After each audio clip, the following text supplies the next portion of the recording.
वास्तव में मरना जिसका होता है वो है पंचभौतिक शरीर और सूक्ष्म शरीर, मन बुद्धि अहंकार। उसके मेल को बोलते जन्म और वियोग को बोलते मृत्यु। उन दोनों को जानने वाला जो तुम्हारा मैं है, जिसको तुम, जहां से तुम्हारा मैं उठता है, तुम निर्लेप हो। जैसे दुख आते, सुख आते, बचपन आता, सब चला गया, लेकिन तुम्हारा मैं वही का वही है।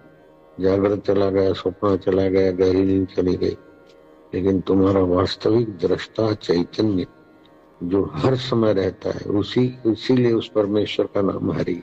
वो परमेश्वर तुम्हारा अपना आप है, आत्मा। नित्य प्रलय, निमित्तिक प्रलय, अत्यंतिक प्रलय, महाप्रलय, ब्रह्मलोक, विष्णुलोक, शिवलोक, सब स्वाहा उनके साकार हुई गए। फिर भी जो रहता है वही चैतन्य अभी भी है, उसीलिए उस परमेश्वर का नाम हरि भी है, हर समय रहता।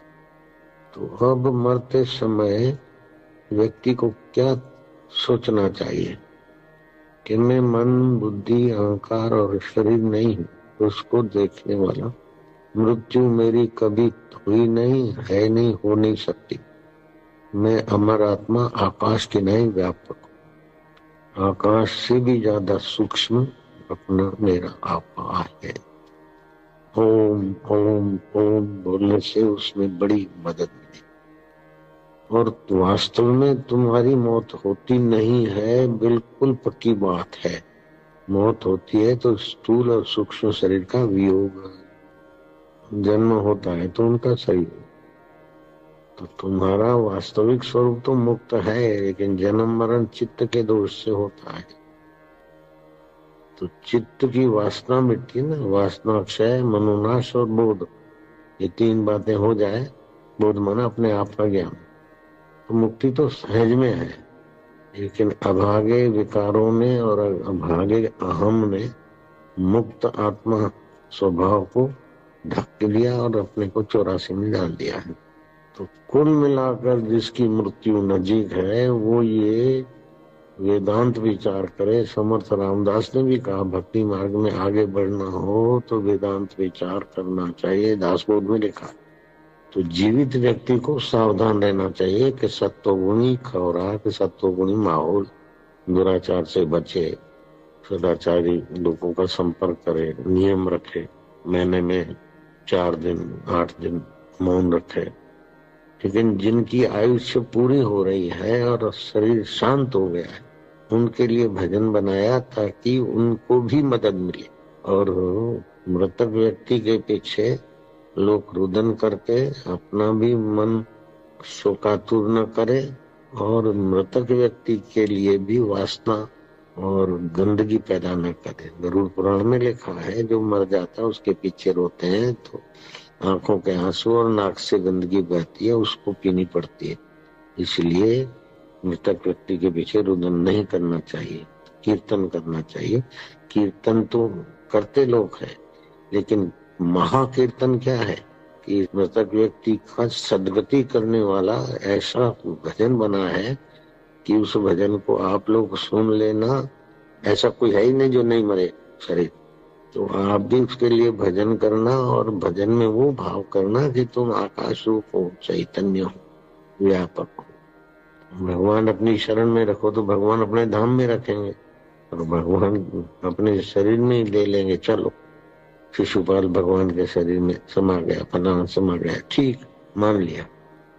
लेकिन जब विष्णु लोग, ब्रह्म लोग, चल मेरे भैया, तो ब्रह्मा जी में जो घुसे हुए वो भी तो चल हो जाएंगे। हाँ, ये व्यवस्था है कि ब्रह्मा जी ब्रह्म उपदेश देंगे तो भी अपने ब्रह्म स्वभाव में मुक्त हो जाएंगे। विष्णु जी भी देंगे तो ऐसा भी हो सकता है।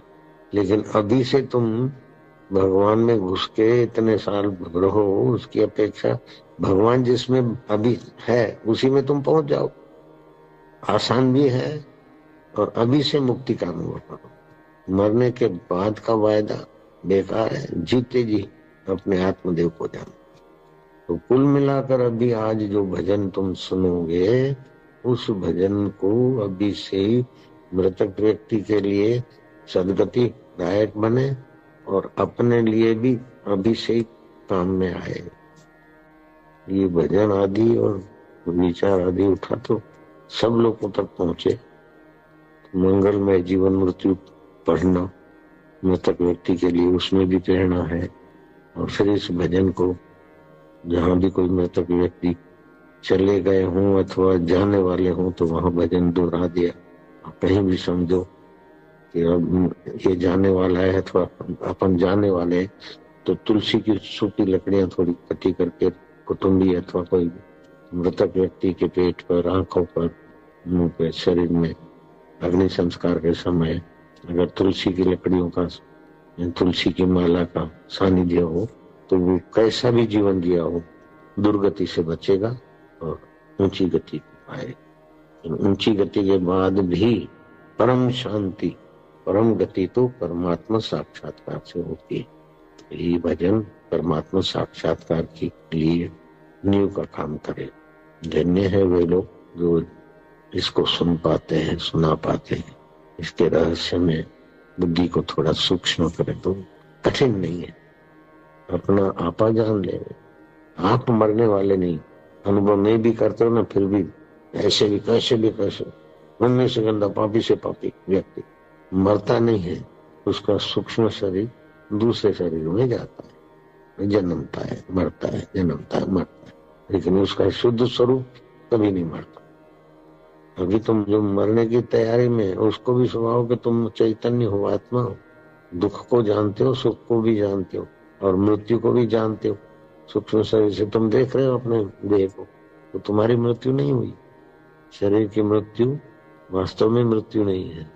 एक दूसरे की देखकर उसका भय है। शरीर को मैं मानने की बेवकूफी है।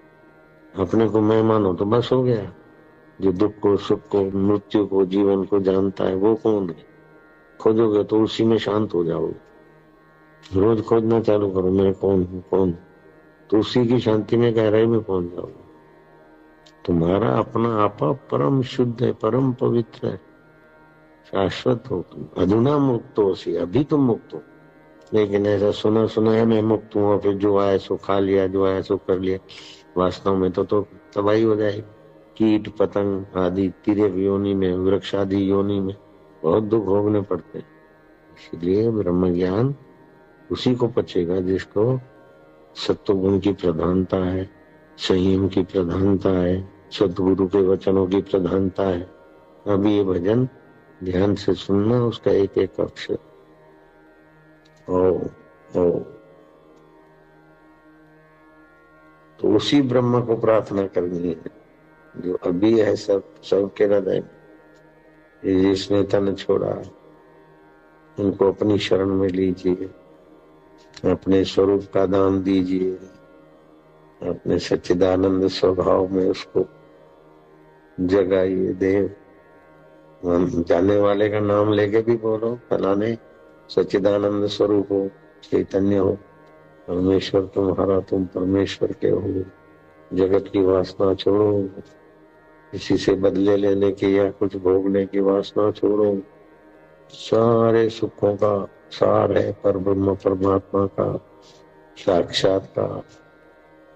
सार को महत्व दे तो सार तो अपने बल से ही आवरण भंग कर देगा तुम्हारा। मैंने प्रभु को पाने को महत्व दिया तो वही प्रभु ने बोला कि जाओ लीलाशाह जी के बाद सभी रूपों में मिलूंगा, और मिल भी गए। ये तो मैं जिंदा जागता तो इसका साक्षी हूँ। ओम नारायण नारायण नारायण। धन्य हो सुनने वाले।